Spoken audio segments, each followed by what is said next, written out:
Hey, we're here. We're happy, ready to talk about this show. The sun is going down, so the lighting is going to progressively get worse throughout this live. Thank you so much to those of you who are here. We are going to get started 5 minutes in, as per usual. And yes, I am still traveling. I'm still here in this hotel room. Also, if the internet gets a little wonky, I'm going to stop talking until I see it getting better. So going ahead and enter in the room. I'm going to go on mute. Those of you guys who are here and people asking questions, just tell them what's happening.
Hey guys, it's Wahima, but just call me Wah.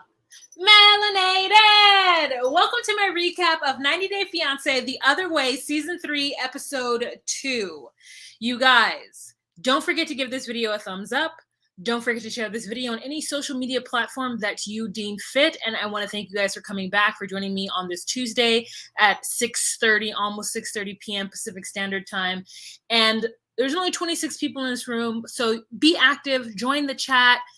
Let's have a key. Let's have a key. I need the energy of you guys to jump off of it. You can see I'm like kind of low energy right now. I think I'm having like a migraine situation, and I feel it coming on. I took medication, but sometimes it makes me feel icky. So I'm feeling just a little icky, but we're gonna have fun. Okay, so sun's almost down. Here we go.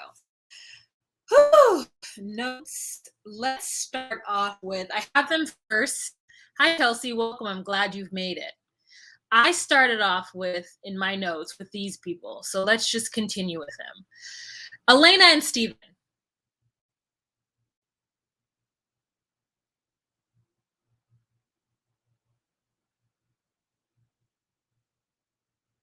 Here's the rule, you guys. I forgot to tell you. If I ever pause, it's because I'm seeing that the internet is bad, and I don't want you guys to hear like, I don't like that. So we're going to talk about Steven and Elena. Okay, so Steven has fallen short of the standards of the church, which he says will make her doubt all that she has told her, that all that he has told Elena. So I imagine what that means is Steven hasn't done everything that a good LDS person is supposed to do, right? And so he feels like he doesn't want to admit to her that he isn't the Mormon that you're supposed to be, because then she'll lose faith in the religion. And I think it's because she's going to get baptized in the religion so that they can get married. Now, my thought frame is, do you know nothing about her religion? Do you know nothing about any other religions to know that no one lives up to the standards of their religion? I won't say no one, very few. Because innately, the rules that are usually put into at least the Christ-following religions, religions who believe that Christ is the Son of God, they're hard and unrealistic. And there's the saying, at least in the Black church, that we all fall short of the glory of God. Like, it's very rare that you have somebody who follows all those rules to a T and then isn't like an asshole. So to me, which negates the whole thing, which has been my experience. Like, you could be all holier than thou, but usually you're a mean person. And it's because you're being holier than thou. And it's hard to do. So Elena is 20. Her mom looks to be 41. Her grandma looks to be 52. I mean, they are all having children in their early 20s. And so honestly, if Elena just got pregnant and had a baby, there's legitimately going to be 4 generations. And if that baby has a baby in 20 years and the grandmother is keeping herself going, grandma could 100% be a great-great-grandma by 70. And I want it to happen for them. She could legitimately be a great-great-grandmother by 70. And I feel like I like that. I like that for them. So they're eating borscht, which I guess I thought borscht was a sausage. It looks to be some sort of red soup. And, you know, that's fine. And the mother cooked it very well. Grandmother agrees. Elena agrees. And then start talking about the secret rituals of the Mormon church.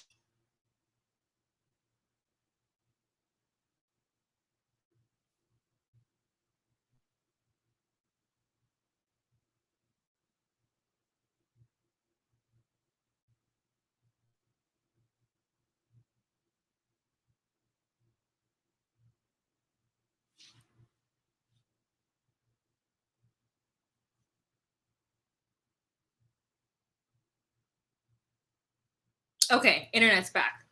So I'm just like, she's like, the only church that we have in Russia is Russian Orthodox, which made me go, oh, that sucks. Like the United States has that, I think, over other places, is that you have more than one religion, so you have the opportunity to have more broader horizon when it comes to other people's religions, which I think is important, right? To not have like crazy thoughts that you think a whole entire church is all about cultivating organs. Now, the Mormon church, the LDS, they've got their faults, but harvesting human organs is a bit of a stretch. So mother is upset about her marrying Stephen because she hasn't known Stephen for very long. She's only, I guess, known him for about 2 weeks. Not known him for 2 weeks, but only has been spent about 2 weeks of her time with him. And so everyone in her life is telling her that she's wrong and she shouldn't do this. But she's like, listen, it's I feel like it's worth it. And my thing is the girl is 20. She's not throwing her life down the tube. There's nothing that she's going to do with Steven that's going to cause any lasting effects besides get pregnant. And even then, like, don't you want to be a grandmother at 42? I mean, you could have lots of generations in your house. And she doesn't have to stay with Steven. She could leave him. Elena's got a lot of things going for her. She's an artist. She does body art. She takes pictures, whilst doing the body art. And I like her. She's a cool gal. Elena is a virgin, and she says this, just hasn't happened in her life. And so she is like ready to get with Steven, ready to meet him in Turkey. And she feels like, she really loves him and he could be the love of her life. And I say, you know what? At 20, go for it, girl. Go for it. So she meets with her friends, and her friends are like, so when you and Steven get together, are you gonna ooh, ooh, ooh, ooh, ooh, ooh, ooh, ooh, ooh, ooh, oh, oh, oh, woof, woof, woof. Please write that down in the comments if you know what I'm talking about. I just went on a random tangent, but please let me know if you know what I'm talking about. And so she's like, well, I don't know what you mean. I guess no. I'm like, girl, you're gonna have sex? And she's like, well, maybe. She's trying on outfits. She ends up telling her friends that she doesn't necessarily trust Steven because Steven a few months ago asked her if they could see other people, or if he could date other girls. And I was like, that's a weird request. Like, you don't have to ask her. You could just let her know that you are seeing other people because you guys don't live in the same place, and you wouldn't want to hold her from meeting somebody else until you guys can come up with a concrete plan as to how you guys are going to end up getting together. So I don't know. I just feel like that was weird for him to ask of her, and she didn't take it in a way that I think he intended. So here's me. When people tell me things that slightly annoy me or offend me, I'm at least like, you know what? At least they told me. Like, I can respect the fact that you were honest with me about how you feel about something. Now, that may change my opinion of you, but I'm going to take into consideration that you at least told me. And I think it's because Steven must have some kind of like issue where he needs to have sex, because the way he talks about sex is like, he says that he doesn't want to cohabitate with her because they're going to get married, I guess, in the Mormon church in Turkey, which I'm like, how? But okay. And she's going to be baptized, and I guess he doesn't want to be dishonest and like omit the fact that they're already having premarital sex. And also, he doesn't think he's going to be able to control herself because she's a very sexy girl if they live in the same apartment together. So he's going to get her an apartment, and then he's going to live in a hostel, and he'll spend the night the first night. But after that, he's not going to be able to handle it. I'm just like, Steven, the way you're talking about it makes us believe that you are literally going to sleepwalk from the hostel to her apartment and like rut on her. Like, he's like, I won't be able to control myself. And I'm just like, why? I mean, it's just like, hit him with that good, make an act right. Broke boys don't deserve no. I know that's right. Like, I mean, like, does she have the WAP? Like, what is it? I mean, listen, I understand really wanting to have sex. I understand it 100%.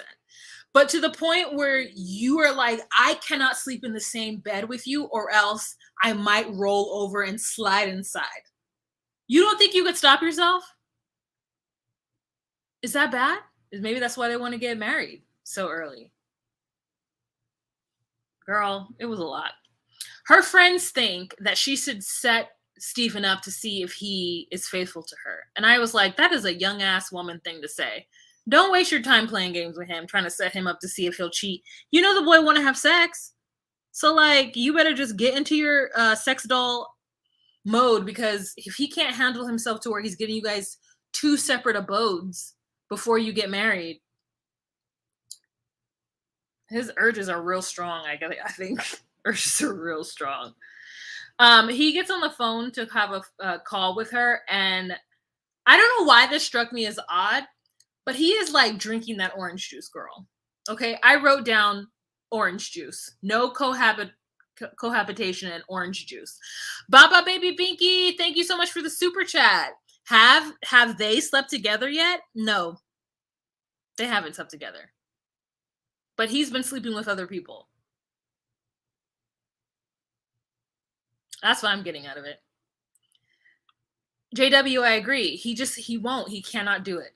He's going to see her, smell her, and just like not be able to control himself. I don't know.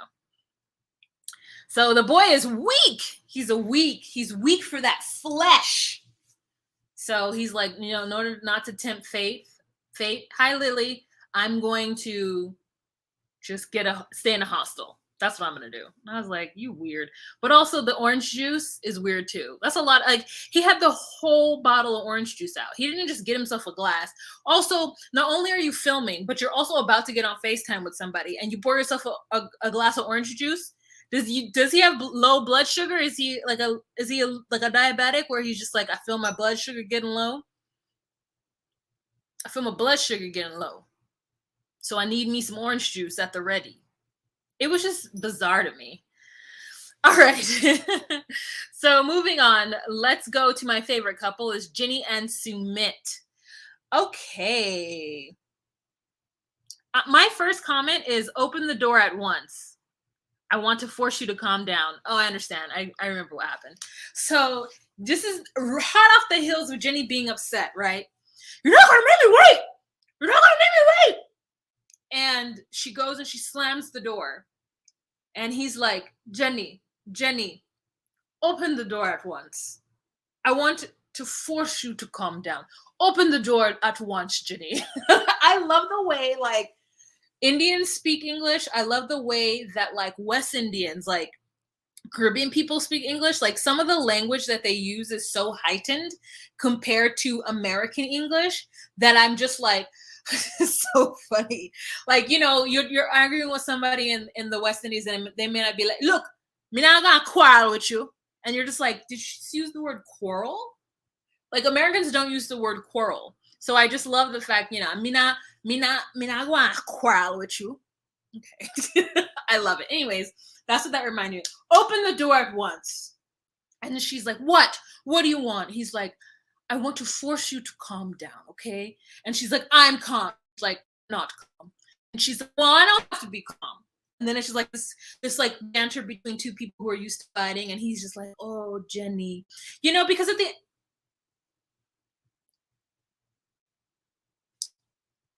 come on, service.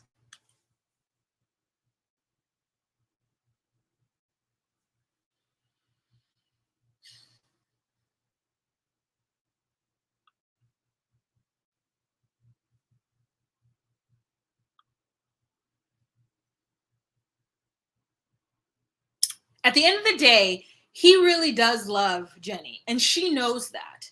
And at this point, I feel like it's just the technicality or something that's just like making her be like, you have to marry me. And I do not get it.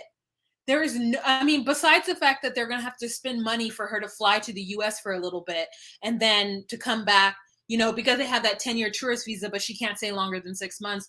I'm like, if he's willing to pay for it, girl, then just do it. She's like, I have nothing back in the US. I'm like, you have a whole children. You could just use that as an excuse to come and see your children and your grandchildren every 6 months.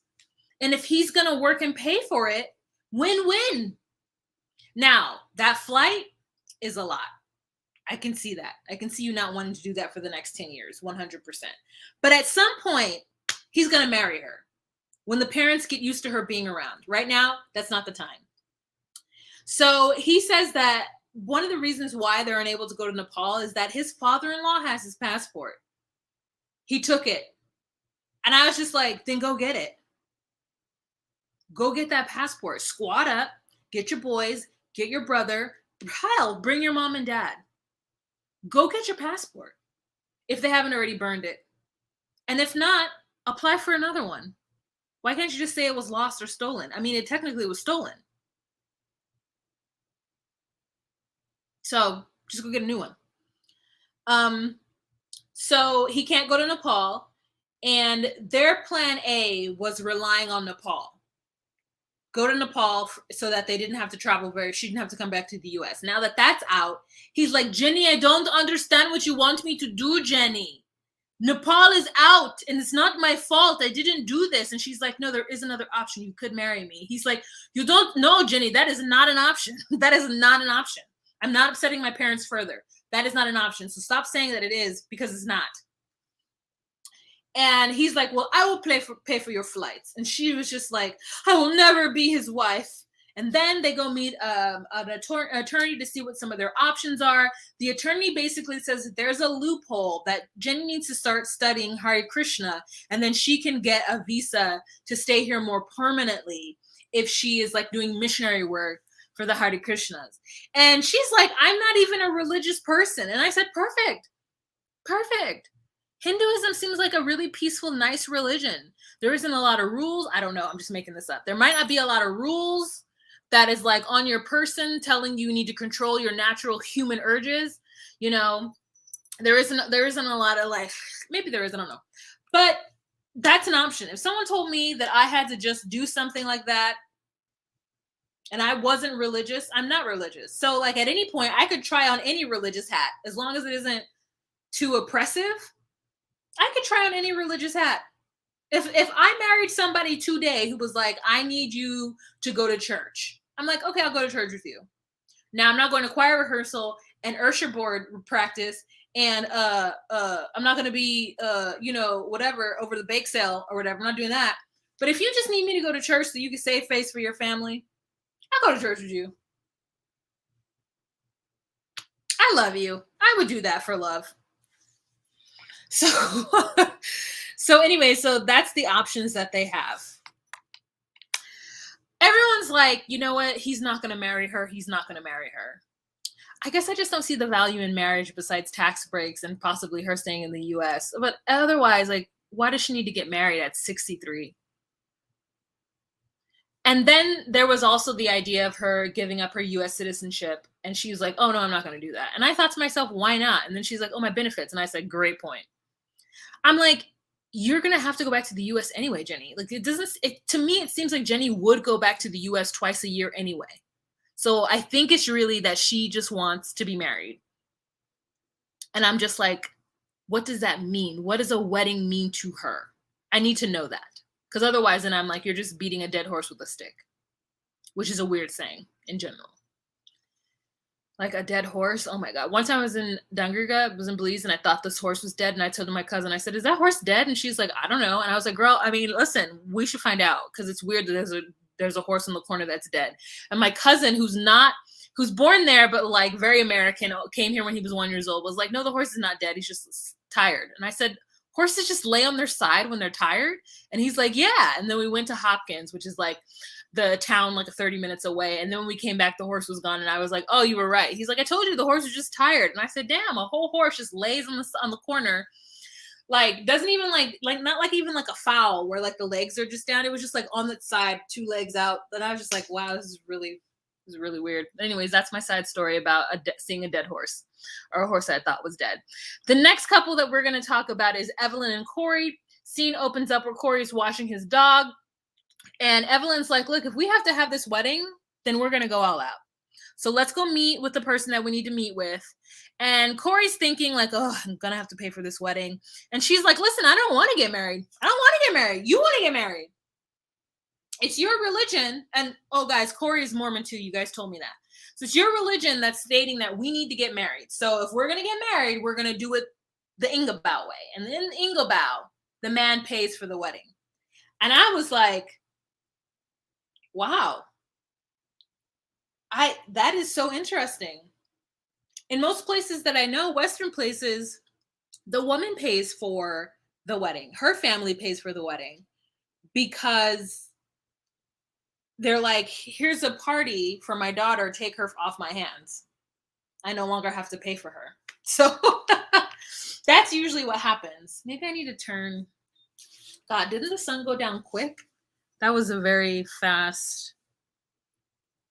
Like, we'll just be in the dark, girl. I can't.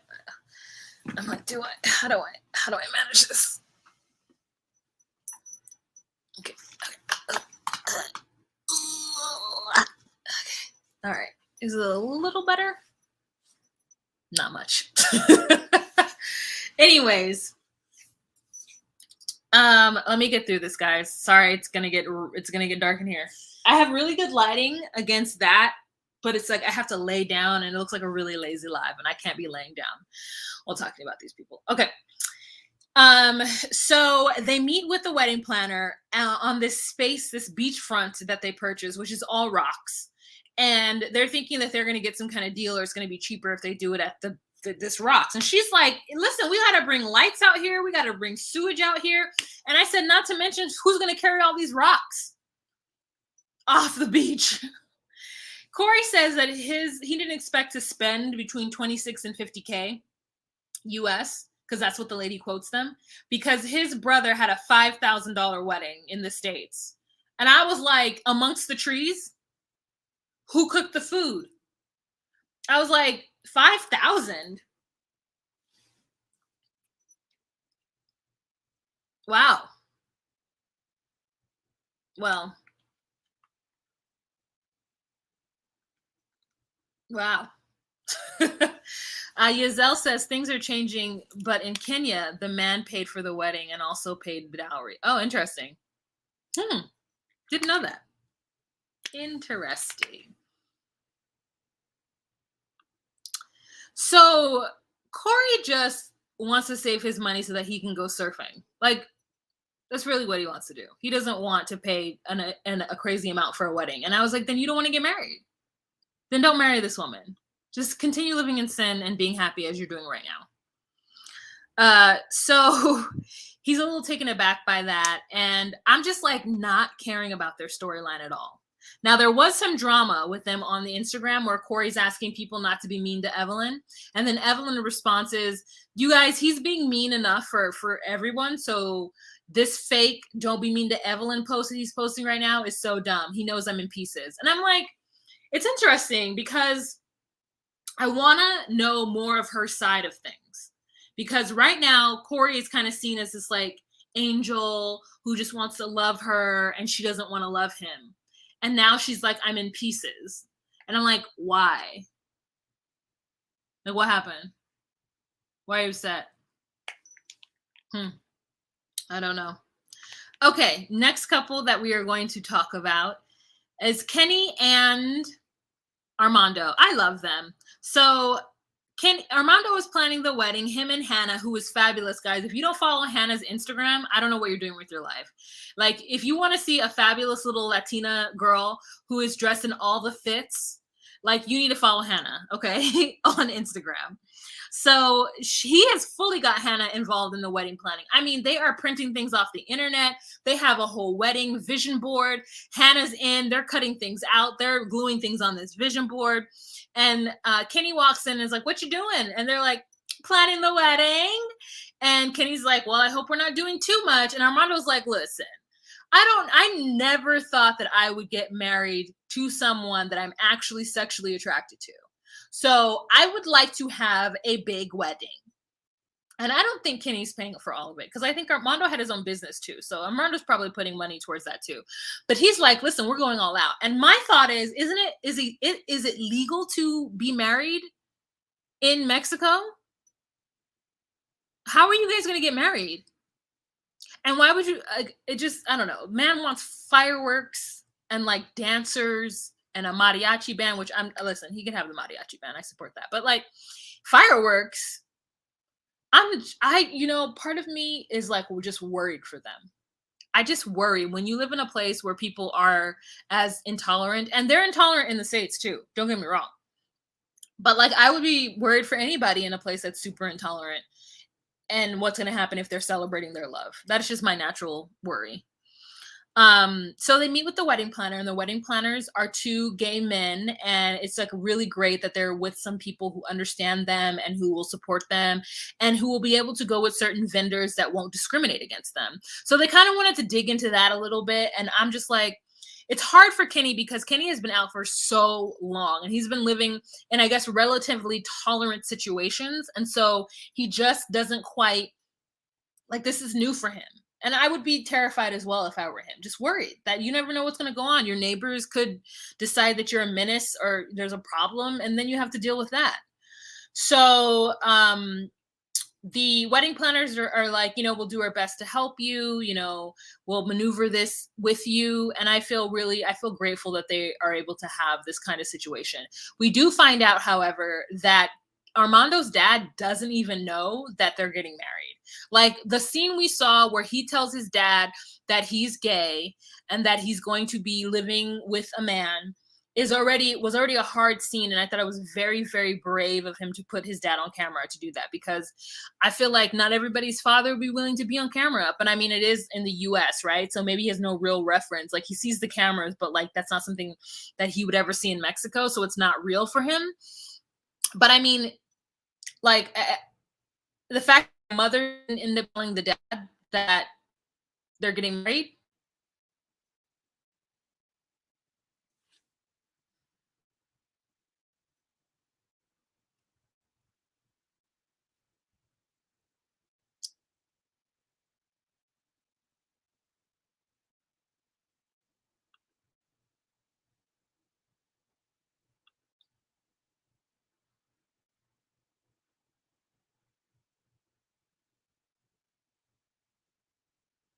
Oh yeah, I'm looking at your comments now. That did happen. So yeah, Kenny is very much like Hannah is our daughter.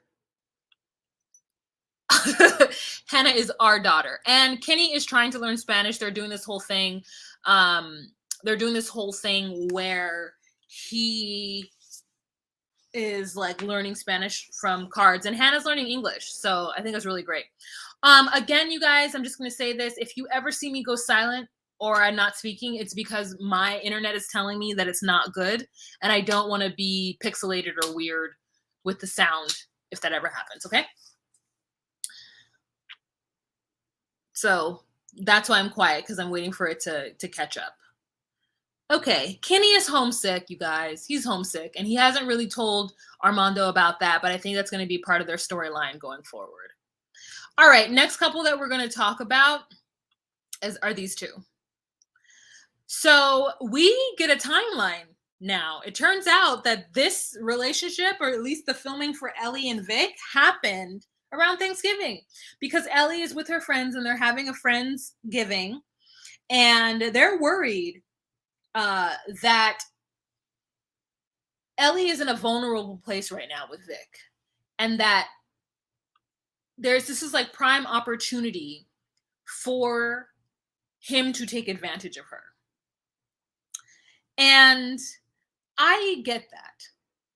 I think Ellie's probably gotten to a place where she just really doesn't want to be alone and is tired of being strong about it. And so this opportunity has presented itself, and it's not hard for her. I mean, she's probably found the same kind of feeling that she had with her ex-husband, just someone who makes her feel like she's super special and they're really in love with her and in like with her. And I can relate to that 100%. It doesn't take much for me to decide, for me to be like, oh my God, I really like this guy. You just have to call me like 5 days in a row and I'm in. You know what I'm saying? You just need to text me or interact with me for a solid 7 days. And I'm just like, I love you, because I don't get that. I don't get that kind of adoration. Don't get that kind of attention. And getting that kind of attention is nice. It's nice. It's nice when you're not used to it. It's nice when that's all you want. And that's probably what Vic gave her. And she's a grown woman. Again, she's a grown woman. We're watching a grown woman make grown woman choices. And if it's a train wreck or not, she's doing it. Now, her friends are like, you don't have to sell everything, which makes me to believe like she probably isn't selling everything. Like she probably is putting some stuff in storage. And maybe for the storyline, she's like, yes, I'm selling everything and I'm moving.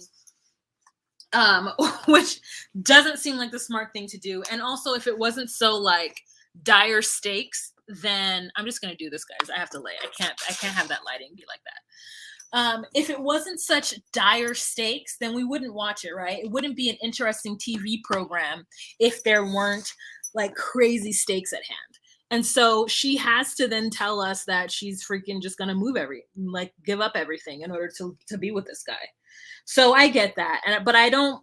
In my heart of hearts, I don't think that's true. I don't think she's giving up everything to be with this fool. So, anywho, her friends are just saying how much they love and support her, and they're talking to her about how much money she has spent and given him on the house. And she says that she's given him $5,000, which to me is a lot. Like $5,000, it's a lot, depending on what the exchange rate is in Providencia, but also they're in an island that's relatively far from a lot of things. And so who knows how many items that they had to have like basically imported, right? Like when you live in an isolated place, it's not as easy to get a lot of these items as you might think. Just from like familial experiences. Like I just think that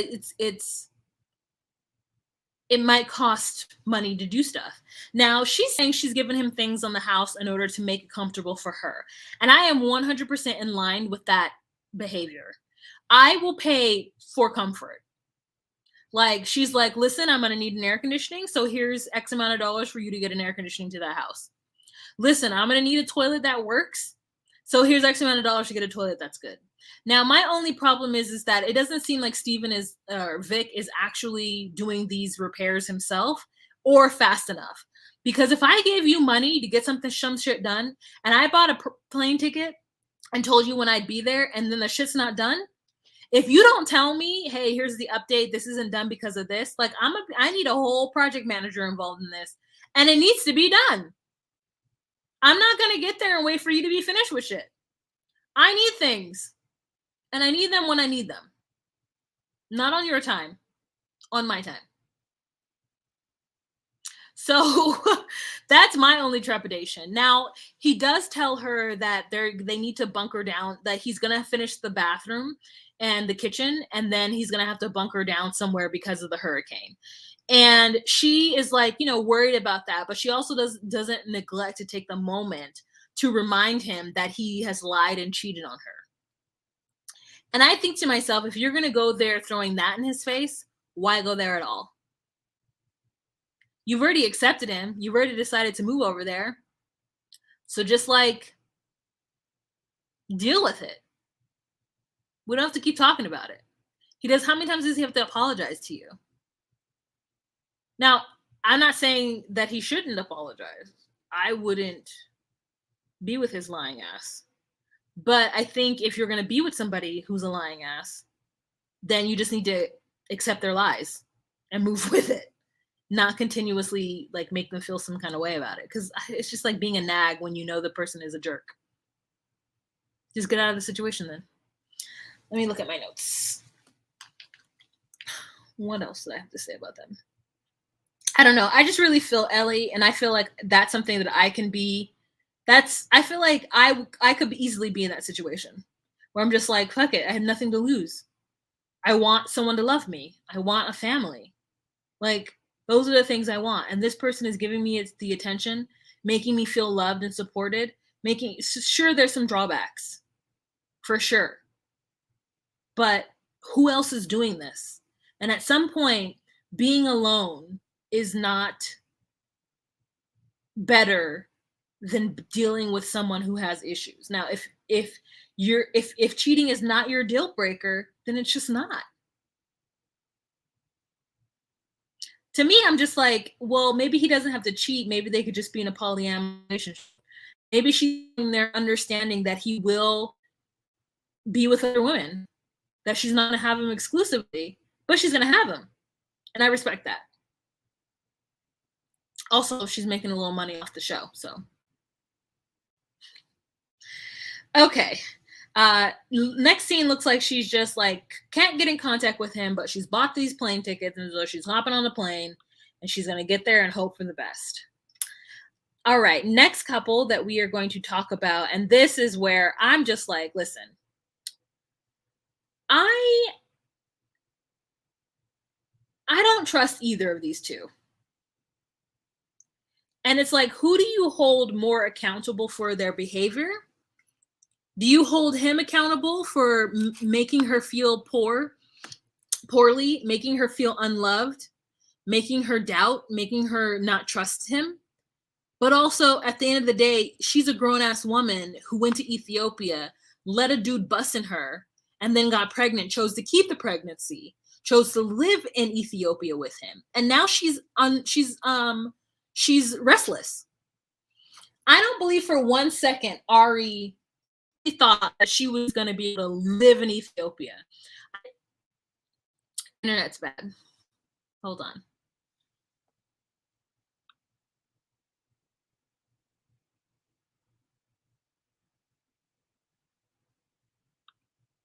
So, Kaya D, why? You end up still feeling alone, but you're with somebody. I just learned that lesson. I feel like this is maybe what Ari's going through.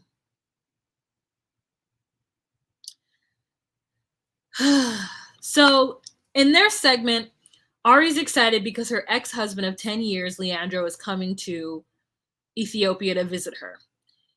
It's very clear that he's coming there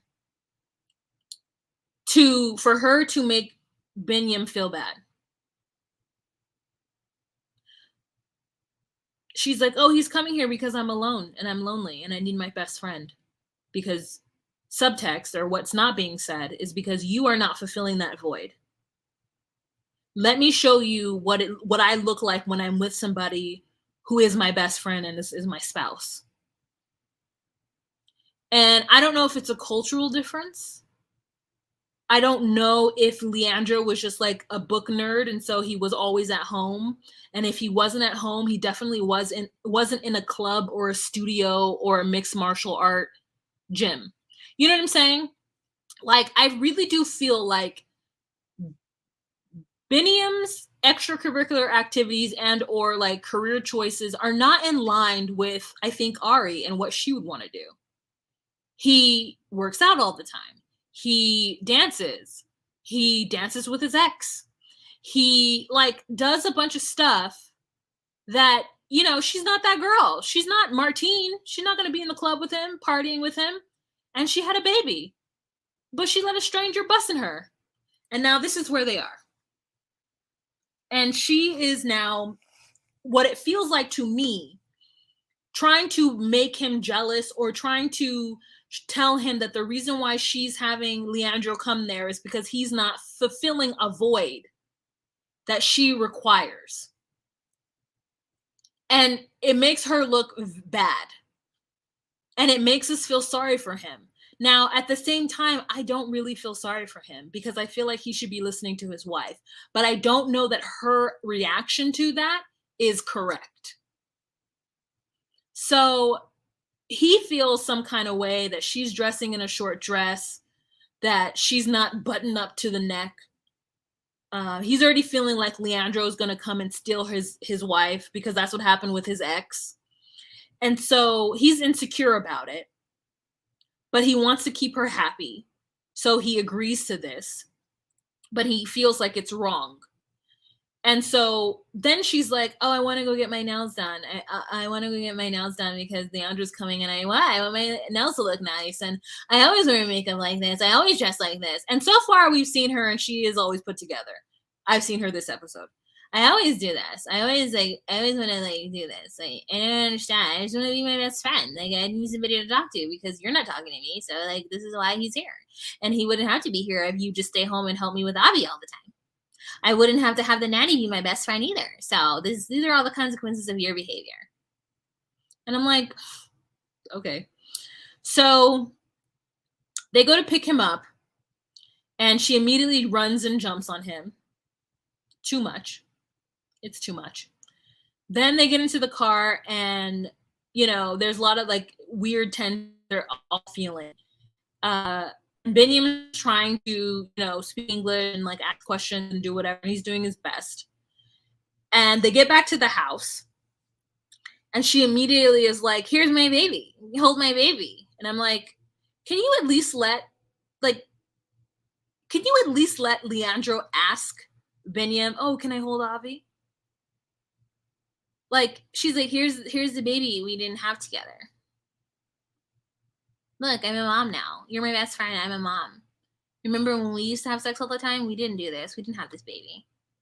And then she sits down and she's like, you know what? I really feel bad, Leandro, for the way we broke up because I honestly didn't just break up with you. I like moved and just went and started traveling. And then we just got a divorce because I wasn't there anymore.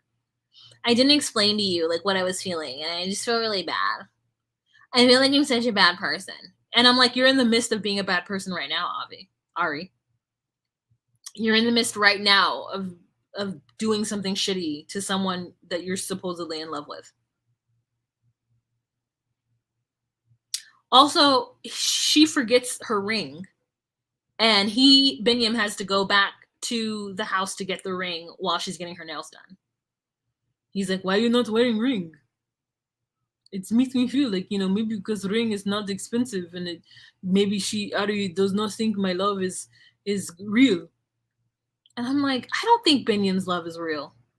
I think he loves her because she's the mother of his child. And I think maybe he feels some kind of novelty that the woman is, he likes white women, American women. And I'm just like, do you really love her?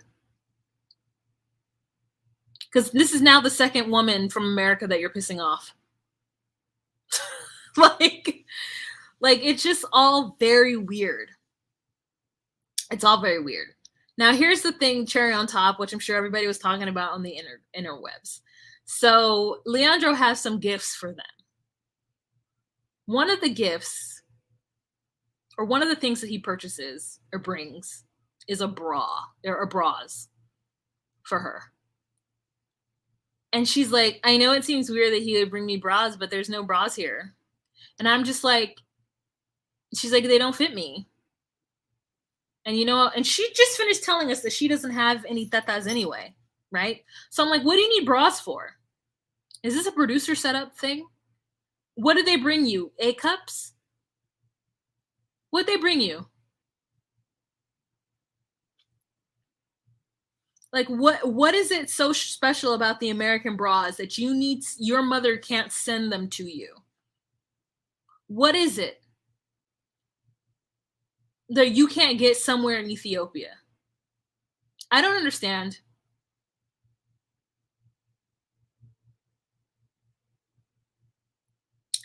It was just, to me, very disrespectful because at the very least, it didn't need to be on camera. It could have been packaged in a way to where he wasn't like having to pick them out. He's going to say that his new girlfriend picked them out for her or something. And I'm just like, you couldn't just have him slide you those bras? Like, you didn't have to just do it in front of everybody. And he brings Benyam a speaker.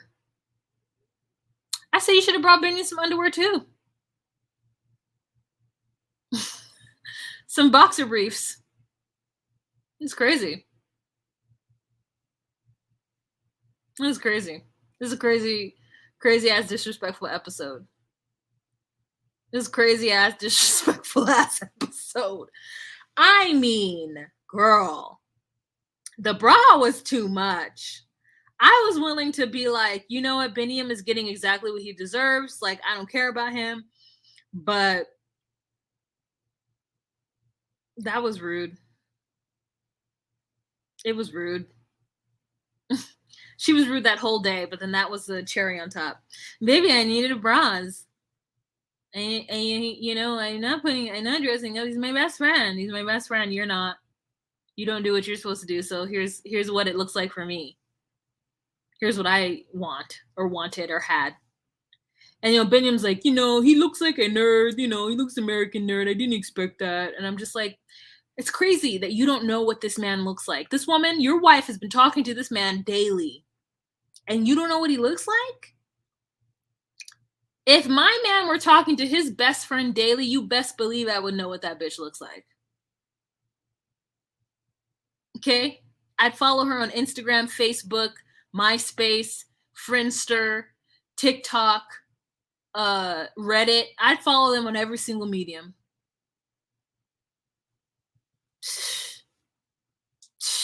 Ridiculous.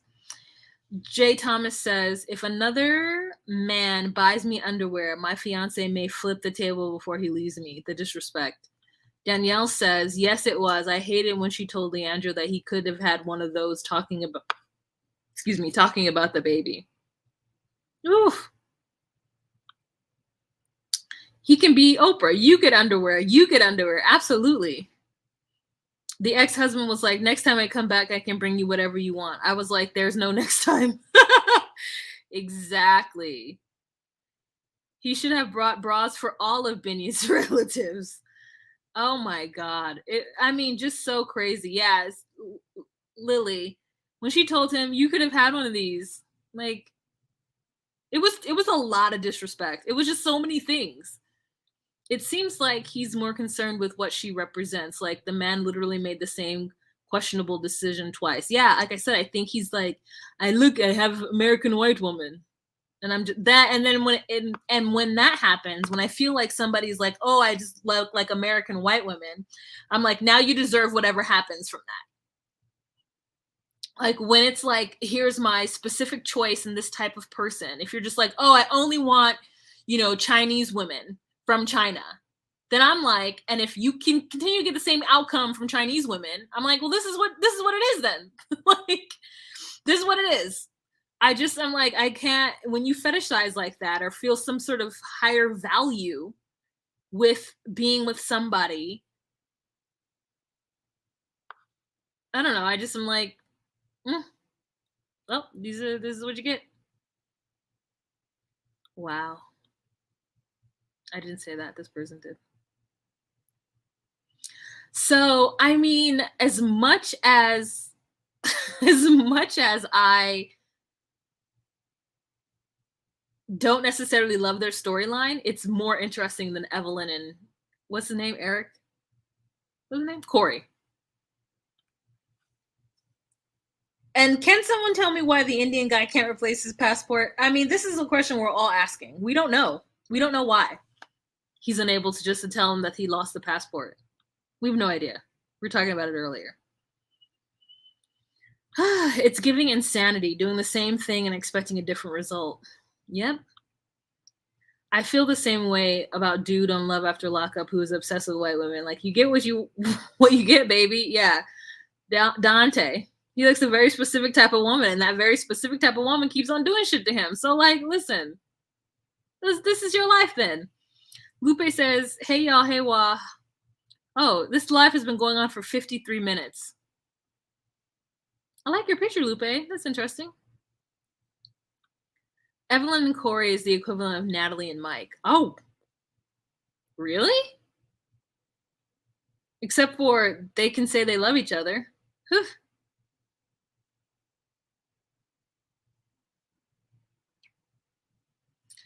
All right, you guys.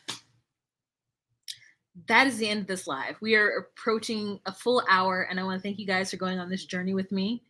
Well, welcome. VCT, I've never seen you before, so thank you for joining. Yeah, thank you guys for being here with me and dealing with me in this lighting. I think anytime I go live after 4, I'm gonna have to be like laying in the bed talking to you guys, because otherwise I don't have any light. I don't know. Do we all feel like we're friends with me just laying here? I know I'm gonna get some negative comments of being like, this is so unprofessional, and then I'm just gonna ignore them or block them. So there's that. Chelsea, thank you so much for being here. I'm sorry that I don't have as much like live ass energy as I normally have. Saturday was a doozy. I'm good on a Saturday during the day.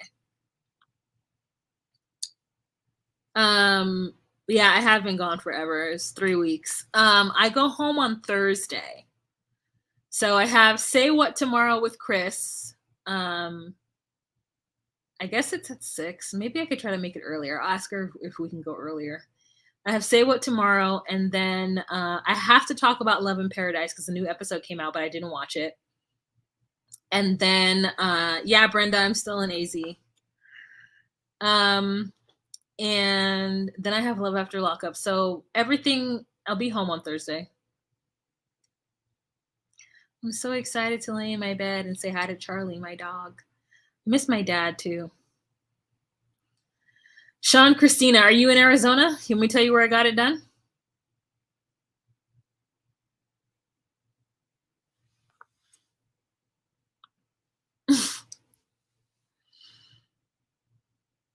Slumber party vibes. Yeah. I'm not eating any good food. I'm trying to be really clever about my eating habits. Like I went to Target and just bought some like tuna fish and bread. I just don't want to spend too much money eating out. You know, it's already easy for me to do so in like California. So I'm just like, Brooke says, why do people stay on videos and then leave a bad comment? Like if you have a problem, you don't have to watch. I mean, I don't get it at all. The internet has got everybody feeling like they are entitled to say their piece. And I'm like, you don't get it. I'm entitled to block you.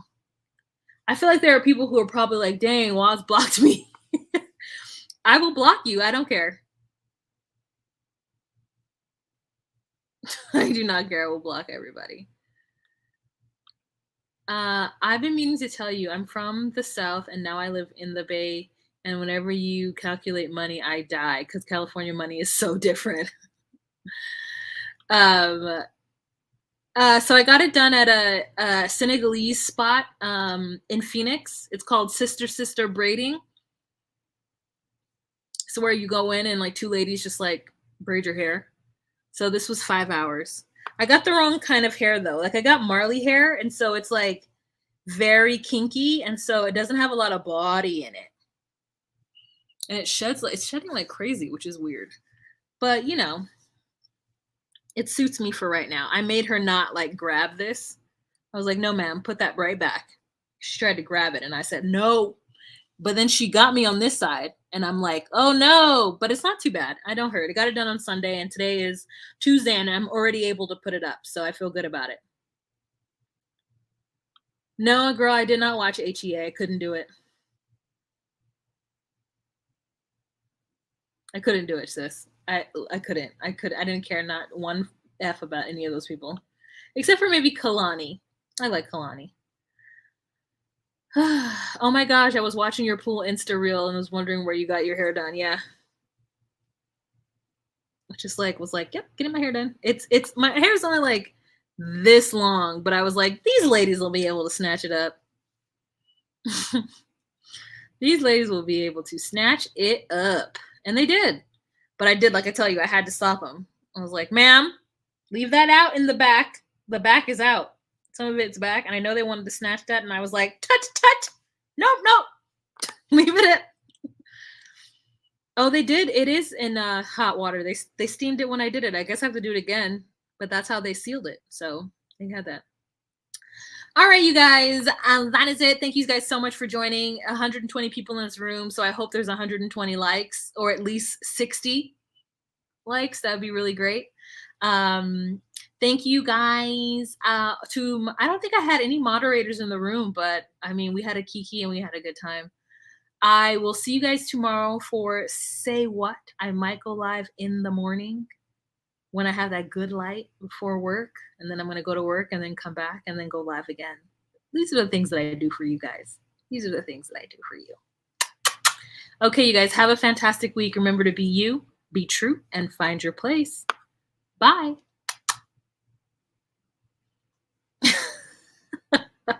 Bye, Lily.